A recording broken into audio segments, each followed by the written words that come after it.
అందరికీ నమస్కారం. నేను మీ ప్రొజెక్టర్ ప్రసాద్. ఈరోజు మనం ఎవరి గురించి తెలుసుకోబోతున్నాము అంటే కనుక జయమాలిని గారి గురించి అండి. మరి కొత్తగా మన ఛానల్ చూస్తే కనుక సబ్స్క్రైబ్ చేయండి, అలాగే వీడియోని లైక్ చేసి సపోర్ట్ చేయండి. మరి ఇంకెందుకు ఆలస్యం, ఆ రోజుల్లోకి వెళ్ళి తెలుసుకొని వద్దాం రండి. 1958 సంవత్సరం డిసెంబర్ 22వ తారీఖున జన్మించారు అలివేలు మంగ గారు. అదేనండి మన జయమాలిని గారు. జయమాలిని తల్లిగారు వెంకటేశ్వర స్వామి పరమ భక్తురాలు అవ్వడం వలన అలివేలు మంగ అనే పేరును పెట్టారు. జయమాలిని గారు నిజానికి వారి అమ్మానాన్నలకి చివరి సంతానం, అంటే 8వ సంతానం. జ్యోతిలక్ష్మి గారు వారి తల్లిదండ్రులకి మొదటి సంతానం. వీరిద్దరి మధ్య ఏజ్ గ్యాప్ దాదాపు 10 సంవత్సరాలు. అంతేగాక జ్యోతిలక్ష్మి గారు చిన్నతనం నుండి డ్యాన్స్ నేర్చుకునేవారు. ఆవిడకి డ్యాన్స్ నేర్పడానికి గురువుగారు ఇంటికే వచ్చి నేర్పేవారు. అయితే అలాంటి సమయంలోనే జయమాలిని గారు పక్క నుంచి ఎలా డ్యాన్స్ చేస్తున్నారా, ఏంటి, ఎలా నేర్పుతున్నారు అవన్నీ కూడా గమనించేవారు. అది చూసిన వాళ్ళ అమ్మగారు కావాలంటే నువ్వు నేర్చుకో, అలా పక్క నుండి చూడడం ఎందుకు అని చెప్పడం జరిగింది. అప్పటి నుంచి జయమాలిని గారు కూడా జ్యోతిలక్ష్మి గారితో కలిసి డ్యాన్స్ నేర్చుకోవడం జరిగింది. అంతేకాదండి, జయమాలిని గారి మేనత్త గారు టిఆర్ రాజకుమారి గారు అప్పట్లో తమిళ సినిమా ఇండస్ట్రీలో అగ్ర నటిగా వెలుగొందారు. వారి మామగారు కూడా టిఆర్ రామన్న గారు తమిళంలో అప్పుడు అగ్రదర్శకులు. అంతేకాక టిఆర్ ప్రొడక్షన్స్ పేరు మీద ఎన్నో సినిమాలను కూడా నిర్మించారు.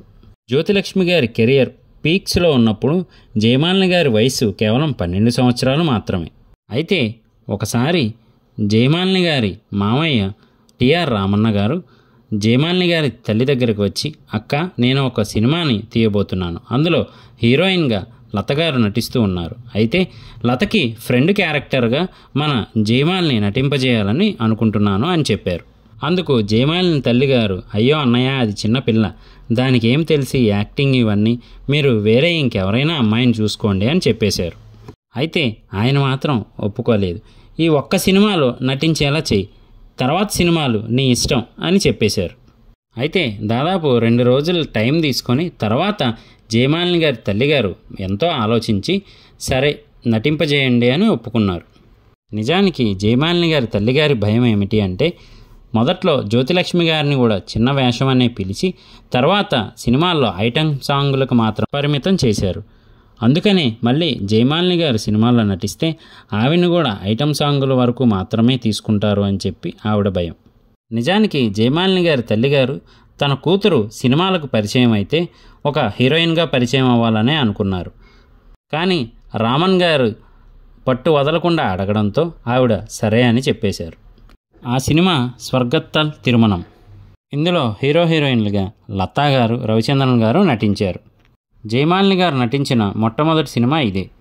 అయితే జ్యోతిలక్ష్మి గారు ఆల్రెడీ సినిమా ఇండస్ట్రీలో ఉండడం, అంతేకాకుండా టిఆర్ రాజకుమారి గారు, టిఆర్ రామన్ గారు సినిమా వాళ్ళే ఉండడం వల్ల అప్పుడప్పుడు వీరింటికి కేఎస్ఆర్ దాసు గారు కూడా వస్తుండేవారు. అయితే ఆయన జయమాలిని గారితో అప్పుడప్పుడు మాట్లాడుతూ ఉండేవారు. ఆయన ఆవిడలోని గడుస్తనం, చలాకీతనం గమనించి ఏదో ఒకరోజు నా డైరెక్షన్లో ఖచ్చితంగా జయమాలిని నటిస్తుంది అని చెప్పేవారు. అయితే ఒకసారి జ్యోతిలక్ష్మి గారితో పాటు పక్కన జయమాలిని గారి ఫోటో కూడా పేపర్లో వచ్చింది. వీటిని చూసిన విఠలాచార్య గారు జయమాలిని గారి తల్లిగారిని పిలిపించి, మీ చిన్న పాప నా సినిమాలో ఒక సాంగ్ చేయాలమ్మా అని అడిగారు.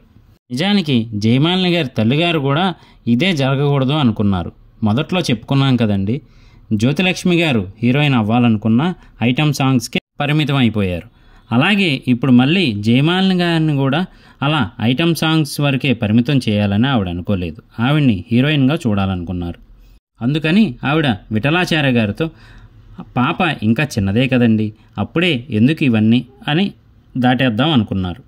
అయితే మొత్తానికి కేఎస్ఆర్ దాసు గారు కూడా వదలకుండా ఆవిడ్ని అడగడంతో ఆవిడ ఒప్పుకోక తప్పలేదు.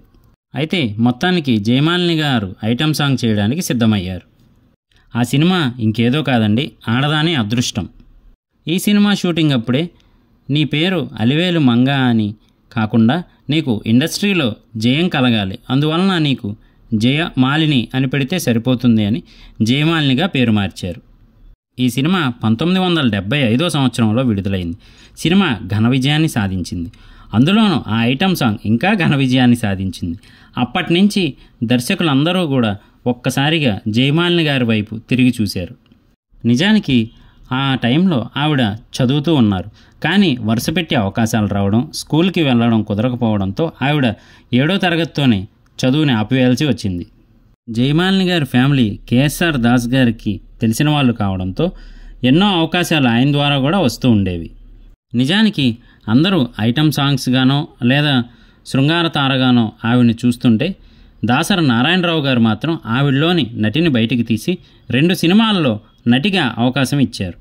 ఆ తర్వాత నుంచి ఇక జయమాలిని గారి హవా కొనసాగిందనే చెప్పాలి. 1976 నుంచి వరుసగా అవకాశాల మీద అవకాశాలు వస్తూనే ఉన్నాయి. 1977వ సంవత్సరంలో యమగోళ సినిమాలోని గుడివాడ వెళ్ళాను గుంటూరు పొయ్యాను అనే సాంగ్ అప్పట్లో ఒక ఊపు ఊపిందనే చెప్పాలి. ఆ సాంగ్ క్రేజ్తో ఇక ఆవిడికి ఏమాత్రం ఖాళీ దొరకనంతగా ఆఫర్లు వచ్చి పడుతూనే ఉన్నాయి. ఇప్పుడు కుర్రకారికి హీరోయిన్స్ అంటే ఎంత ఇష్టమో అప్పుడు జయలలిత గారంటే ఎంతోమందికి చాలా ఇష్టం. ఆ తర్వాత వచ్చిన పుట్టింటోళ్ళు తరిమేశారు అనే పాట కానీ లేదా గజదంగలోని నీ ఇల్లు బంగారంగాను అనే పాట కానీ, అలాగే డ్రైవర్ రాముడు అనే సినిమాలో గుగ్గు గుగ్గు గుడిసుంది ఇలాంటి పాటలన్నీ కూడా ఒక ఎత్తు అయితే, ఇంకొక వైపు ఓ సుబ్బారావు ఓ అప్పారావు ఇలాంటి పాటలతో అప్పటి కుర్రకారుని ఉర్రూతలూగించేవారు. అంతేకాకుండా ఆవిడ క్రేజు తారాస్థాయికి చేరింది. ఎంతలా అంటే ఒకానొక టైంలో అక్క జ్యోతిలక్ష్మిని కూడా చెల్లెలు జయమాలిని మరిపించి ఆవిడికంటే ఎక్కువ క్రేజ్ని పేరుని సంపాదించుకోగలిగారు. నిజానికి అప్పట్లో వచ్చిన ప్రతి సినిమాలో ఖచ్చితంగా జయమాలిని గారు ఒక పాటలో డ్యాన్స్ వేయాల్సిందే. 1980వ దశకం మొదలైనప్పటి నుంచి ఇంకా జయమాలిని గారి పేరే వినబడుతూ ఉండేది. 20 ఏళ్లలో తెలుగు, తమిళ్, కన్నడ, మలయాళ, హిందీ భాషల్లోని 600 చిత్రాల్లో ఆవిడ నటించారు. నిజానికి 1978వ సంవత్సరంలో అన్న ఎన్టీఆర్ గారి 2 చిత్రాలు విడుదలయ్యాయి.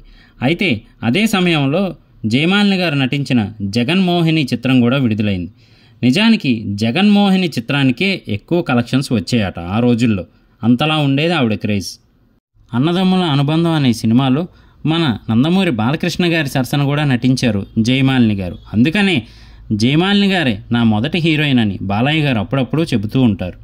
అప్పటి అగ్రకథానాయకులైన ఎన్టీఆర్, ఏఎన్ఆర్, కృష్ణ గారు, శోభన్ బాబు గారు, అలాగే శివాజీ గణేశన్ మొదలైన వారితో నటించారు. నిజానికి ఒకానొక సమయంలో జయమాలిని గారి సంపాదనతోనే కుటుంబం అంతా బతకాల్సి వచ్చింది. అయినప్పటికీ ఆవిడ ఏమాత్రం బాధపడకుండా కుటుంబం మొత్తాన్ని పోషించేవారట. అయితే వారి అమ్మగారు జయమాలిని గారికి పెళ్లి చేయాలని ఎంత ప్రయత్నించినా ఐటమ్ గాలని ఎవరూ ఆ రోజుల్లో చేసుకోవడానికి ముందుకు రాలేదట. అయితే జయమాలిని గారి సోదరుడి ఫ్రెండు పార్థిబన్ అనే ఆయన పోలీస్ ఇన్స్పెక్టర్. ఆయన జయమాలిని గారి వ్యక్తిత్వం నచ్చి తిరుపతిలో పెళ్లి చేసుకోవడం జరిగింది. మన జయమాలిని గారికి ఒక కూతురు కూడా ఉన్నారు. ఆవిడ భరతనాట్యం నేర్చుకున్నారు. అయితే ఆవిడని ఎట్టి పరిస్థితుల్లోనూ సినిమా రంగానికి పరిచయం చేయకూడదు అని ఆవిడ ఎప్పటి నుంచో గట్టిగా అనుకున్నారట. ప్రస్తుతానికి ఈవిడ చెన్నైలో వారి ఫ్యామిలీతో ఎంతో హ్యాపీగా ఉన్నారు. ఈ వీడియో మీకు నచ్చిందనే అనుకుంటున్నాను. వీడియో మీకు నచ్చితే కనుక లైక్ చేయండి. అలాగే కొత్తగా మన ఛానల్ చూస్తే కనుక సబ్స్క్రైబ్ చేసి సపోర్ట్ చేయండి. ఈ వీడియోలో చెప్పిన వివరాలన్నీ కూడా మేము సామాజిక మాధ్యమాల ద్వారా మాత్రమే తీసుకోవడం జరిగింది.